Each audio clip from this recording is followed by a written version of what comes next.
Want to score over 850 in your Hesi Fundamentals exam? Then let's get started. Subscribe, and as we read the questions, pause the video and answer it, then view the rationale. A nurse is caring for a client with a wound. What is the primary purpose of wound irrigation? To remove debris and cleanse the wound, to promote bacterial growth, to accelerate wound healing, to minimize pain. We'll go over the incorrect answers and then the correct one. B. To promote bacterial growth is incorrect, as the goal of wound care is to prevent bacterial growth. C is incorrect. While wound irrigation supports healing, its primary purpose is cleansing. D is incorrect. While wound irrigation may cause some discomfort, its primary purpose is not pain reduction but wound cleansing. The correct answer is A. To remove debris and cleanse the wound. Wound irrigation is primarily done to remove debris and cleanse the wound, preventing infection and promoting optimal wound healing. A client is admitted with a diagnosis of heart failure. The nurse understands that heart failure is characterized by increased cardiac output, inability of the heart to pump blood effectively, low blood pressure, bradycardia. A is incorrect. Heart failure is associated with a decreased ability to pump blood effectively, resulting in decreased cardiac output. C is incorrect. While low blood pressure may be a symptom, it is not the primary definition of heart failure. D is incorrect. Heart failure is more commonly associated with tachycardia due to the heart's compensatory mechanisms. The correct answer is B, inability of the heart to pump blood effectively. Heart failure is characterized by the heart's inability to pump blood effectively, leading to inadequate circulation and perfusion. A client with diabetes is prescribed insulin. The nurse educates the client about the purpose of insulin, which is to decrease blood glucose levels, increase blood glucose levels, reduce insulin sensitivity, stimulate insulin production. B is incorrect. Insulin has the opposite effect. It lowers blood glucose levels. C is incorrect. Insulin improves insulin sensitivity rather than reducing it. D is incorrect. Exogenous insulin is administered when the body's production is insufficient.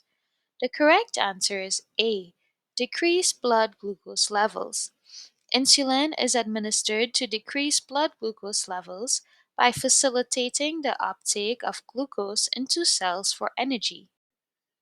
A client is admitted with suspected appendicitis. The nurse anticipates that the client may undergo which diagnostic test for confirmation: ECG, MRI, CT scan, lumbar puncture. A is incorrect. ECG is not a diagnostic test for appendicitis. B is incorrect. While MRI can be used, CT is more commonly utilized for appendicitis. D is incorrect. This test is not used for appendicitis but for assessing cerebrospinal fluid. The correct answer is C, CT scan. It is commonly used to confirm the diagnosis of appendicitis by visualizing the appendix and surrounding structures. A nurse is caring for a post-operative client. What is the most crucial indicator of a potential post-operative complication? Increased blood pressure, decreased respiratory rate, elevated body temperature, decreased heart rate. A is incorrect. While blood pressure should be monitored, it is not the most crucial indicator of complications. B is incorrect. Respiratory rate is important, but fever is a more specific indicator of infection. D is incorrect. Heart rate is significant, but an elevated body temperature may suggest an underlying issue. The correct answer is C, elevated body temperature. This is a key indicator of a potential postoperative complication such as infection. A client is prescribed a medication with the instruction to take it with food. The nurse understands that this recommendation is primarily to prevent nausea and vomiting, enhance medication absorption, reduce GI irritation, minimize the need for water intake. A is incorrect. While taking medication with food may reduce the risk of nausea, the primary goal is to minimize irritation. B is incorrect. Taking medication with food may affect absorption, but the primary goal is to reduce irritation. D is incorrect. Taking medication with food doesn't necessarily minimize the need for water. It focuses on reducing irritation. The correct answer is C, reduce GI irritation. Taking medication with food helps reduce the risk for GI irritation, as food can provide a protective barrier and decrease the likelihood of irritation to the stomach lining. A client with a history of hypertension is prescribed a diuretic. The nurse monitors the client for potential electrolyte imbalances, with a particular focus on hyperkalemia, hypocalcemia, hyponatremia, hypernatremia. A is incorrect. Diuretics are likely to cause hypokalemia rather than hyperkalemia. B is incorrect. Diuretics are not typically associated with significant changes in calcium levels. D is incorrect. Diuretics are more likely to cause hyponatremia rather than hypernatremia. The correct answer is C, hyponatremia.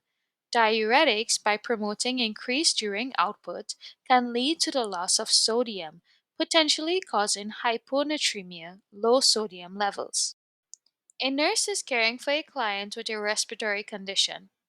When assessing the client's breath sounds, the nurse hears continuous, high pitched musical sounds during inspiration and expiration. The nurse identifies this as rhonchi, crackles, wheezes, stridor. A is incorrect.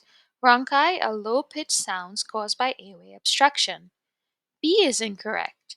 Crackles are discontinuous, brief, and non musical sounds associated with fluid or secretions in the airways. Stridor.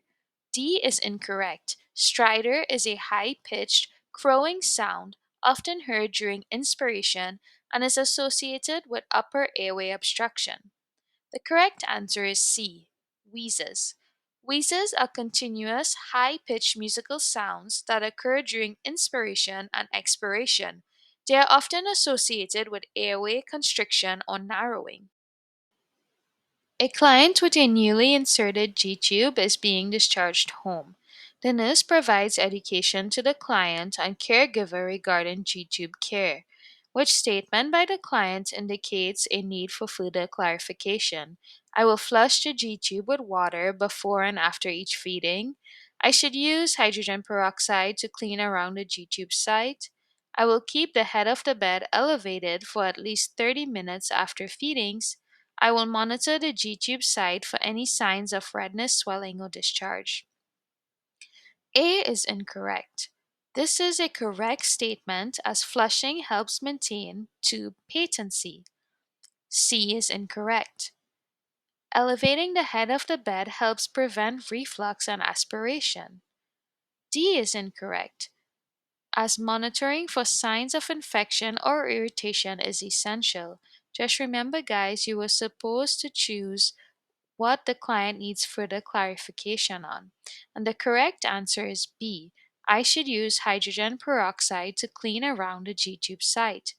Hydrogen peroxide can be irritating to the skin, and it is not recommended for cleaning around the G-tube site. Mild soap and water or saline solution are preferable for cleaning the site. A client with a trach is experiencing difficulty breathing, and the nurse notes that the tracheostomy tube is partially occluded. What is the nurse's immediate action? Administer oxygen through the trach tube, suction the trach tube, remove the trach tube and replace it with a new one, encourage the client to cough forcefully. A is incorrect. Suctioning should be prioritized to clear the airway before administering oxygen. C is incorrect. Removing the tube without proper assessment and suctioning can worsen the situation. D is incorrect. While coughing may help clear some secretions, suctioning is necessary for effective airway clearance. The correct answer is B, suctioning the trach tube. If a trach tube is partially occluded and the client is experiencing difficulty breathing, the immediate action is to suction the trach tube to remove any secretions or obstruction. Click that subscribe button and comment below and let us know what you learned today and how many you got correct.